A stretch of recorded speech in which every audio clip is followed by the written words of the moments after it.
ඉතින් යන්න තමයි යන්න සූදානම් වෙන්නේ කොණ්ඩේ රජමහා විහාරස්ථානට. ඉතින් යක්කු බැඳගෙන යන්ත්‍ර මන්ත්‍ර වලින් වැඩ කරපු කොණ්ඩේ රජමහා විහාරස්ථානට යන්න සූදානම් වෙනවා. එන්න මාත් එක්කම යන්න.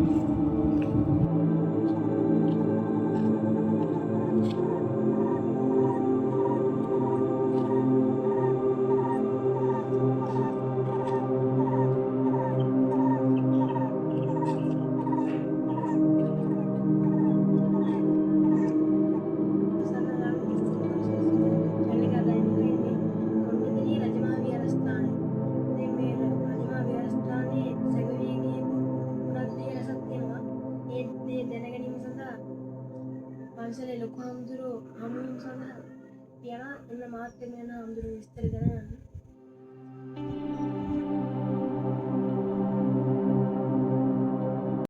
හාමුදුරුවනේ එතකොට මේකේ පළවෙනි ලොකු හාමුදුරුවෝ කවුද? පළවෙනි විහාරාධිපති හාමුදුරුවෝ කියන්නේ පිටේ ගම්බාවේ සීරරත්න නායක හාමුදුරුවෝ. එතකොට උන්වහන්සේගේ උපත සහ විපත 1930 ගණන් වල තමයි නායක හාමුදුරුවෝ උපත ලබා තිබෙන්නේ. 1970 කොම තමයි අපවත් වෙන්නේ. එතකොට මේ පන්සලේ විශේෂ දේවල් තියෙනවා. විශේෂ හැදෙන්න පුතා ඔයගොල්ලන්ට බලන්න පුළුවන් පුතාට බලන්න පුළුවන්. ඔයා දන්නවා ඉතින් අටවස්සේ දැපේ ප්‍රාග් ඓතිහාසික යුගයේ කියලා ලංකාවේ මේ පොම්පරි කුල ඉබන් කටු වගේ ඓතිහාසික තියෙනවා මේ යක්ෂ නාග ගෝත්‍රිකයෝ ජීවත් වුණා කියලා දෙන්නේ.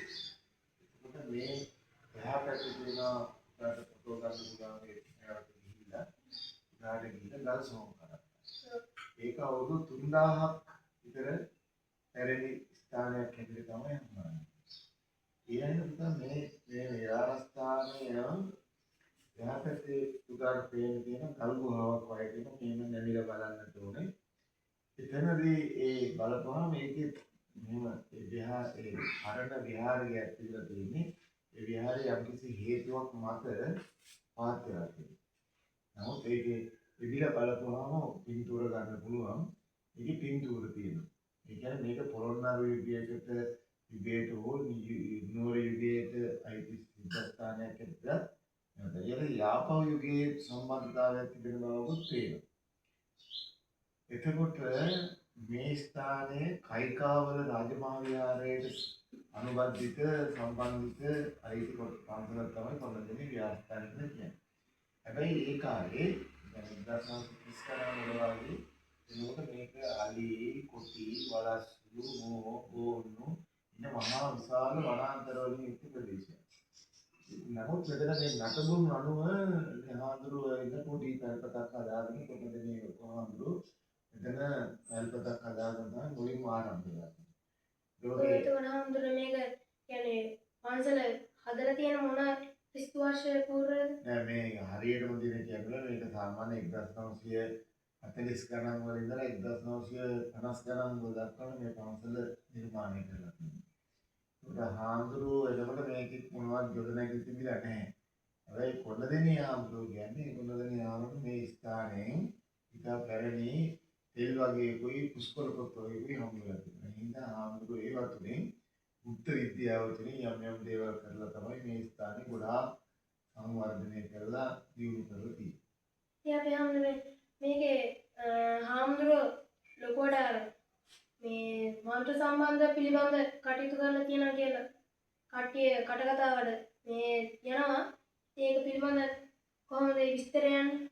දැන් කොණ්ඩේ හාමුදුරුවෝ කියන්නේ ඇත්තටම ප්‍රසිද්ධිය ලබන්නේ පුතා යන්ත්‍ර මන්ත්‍ර නිසා තමයි. ඒකට මේ භූමියේ යන්ත්‍ර මන්ත්‍ර වලට මේ භූමියත් එක්ක බද්ධ වෙච්ච ස්ථානය. ඉතින් හාමුදුරුවෝ කරන ලද යන්ත්‍ර මන්ත්‍ර පොත්පත් මේ විදානයේදී හම්බුණා කියලා තමයි කියන්නේ. එතකොට ඒ අනුව තමයි හාමුදුරුවෝ චිර ප්‍රසිද්ධව කොණ්ඩේ හාමුදුරුවෝ ප්‍රසිද්ධ වෙන්නේ. මේ භූමිය පල්ලෙහාට තව යන්න තියනවාද ගොඩක් දැන්?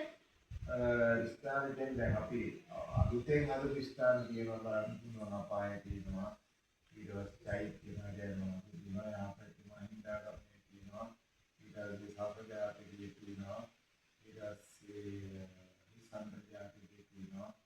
ඉස්ලාමී ගොඩක් ස්තුතියි.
යාළුවනේ කොහොමද අපායේ දඩුවම්? ගැලවීම බොරු. නමාත්‍යෝ. පේනනේ අපිට.